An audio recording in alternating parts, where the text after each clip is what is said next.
बिहार की राजनीति में चर्चा इस बात की हो रही है कि सबको सब अधिकार मिल रहा है, ब्राह्मणों का क्या होगा? ब्राह्मण सिर्फ दरी बिछाएंगे, ब्राह्मण सिर्फ वोट देंगे, या फिर ब्राह्मण जातीय जनगणना कराएंगे? देखिए, बिहार में वर्तमान में दो चुनाव हुए, एक तो हुआ राज्यसभा का और दूसरा विधान परिषद का। इन दोनों को देखा जाए तो ब्राह्मणों को कितना अधिकार मिला, इसको लेकर काफी चर्चा है कि जिसकी संख्या सबसे कम है उसको राज्यसभा में भी मौका मिला, उसको विधान परिषद में भी मौका मिला, लेकिन ब्राह्मणों का क्या? देखिए, कायस्थ को राज्यसभा में भी मौका मिला, नितिन नवीन राज्यसभा सदस्य बनाए गए, वहीं दूसरी तरफ संजय मयूख को विधान परिषद में मौका मिला, लेकिन ब्राह्मण का कोई नेता नहीं? क्या जेडीयू में या भाजपा में किसी ब्राह्मण के नेता को मौका नहीं दिया जा सकता है? मंत्री भी बनाना है तो गिने चुने लोगों को मंत्री बनाया जाएगा, बड़ा पद दिया नहीं जाएगा,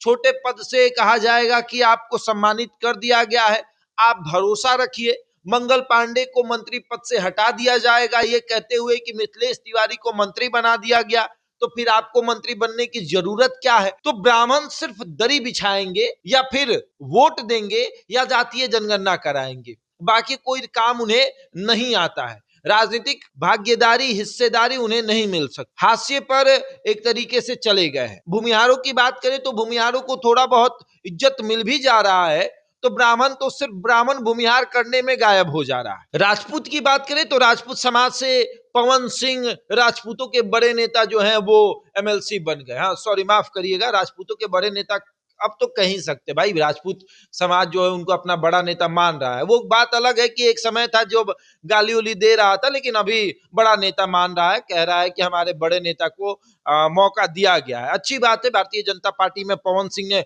बहुत योगदान दिया है, काफी समय तक भारतीय जनता पार्टी का झंडा उठाया है उन्होंने। वो बात अलग है कि नाराज होकर लोकसभा में वो काराकाट से चुनाव लड़ लिए थे, वो वोट प्रतिशत दिखा तो राजपूत को लगा कि हमारे बड़े नेता हैं। हालांकि बात ब्राह्मणों की कर रहे हैं, ब्राह्मण इस बात को लेकर राजनीति से दूर हो जा रहा है कि वो जिसे अपना भाई मान रहा है, गद्दारी वही कर रहा है।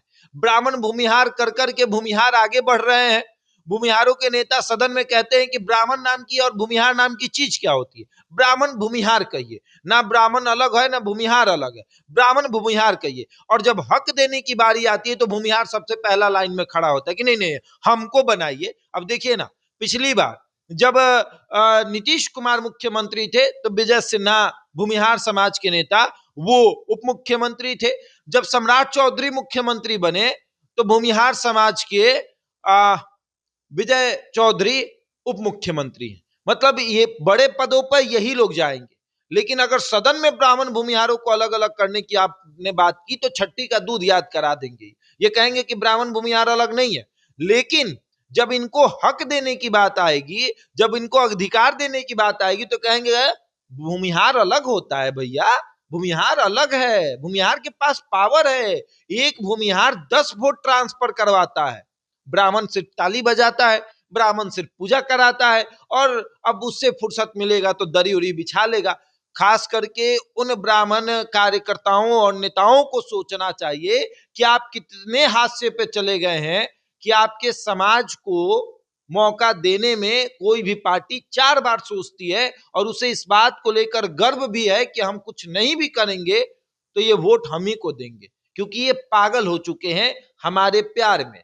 और सबसे बड़ी बात ये है कि एक तरफा मोहब्बत करते रहिए, एक दिन वही मिलेगा, कहा जाएगा कि हमने आपसे कहा था कि आप हमसे मोहब्बत करिए, तो फिर झाल बजाइएगा और कहिएगा कि देखिए एक तरफा मोहब्बत करने का नतीजा यही होता है। आज टूना पांडे कहाँ है? हादसे पे चले गए। एक समय में भारतीय जनता पार्टी ने उन्हें एमएलसी बनाया था, लेकिन आज टूना पांडे को पूछ तक नहीं रहा है। बाकी और ब्राह्मणों के नेता कहाँ हैं? हादसे पे हैं। तो अब गिने चुने ब्राह्मणों के नेता जो हैं वो बन चुके हैं, किसी और इलाके के ब्राह्मणों को कहा जा रहा है कि ये ब्राह्मण के बड़े नेता हो गए हैं, तो आज वो अच्छे चल रहे हैं। बहरहाल इस खबर में इतना ही, बने हमारे साथ और देखते रहे द इंडिया टॉप।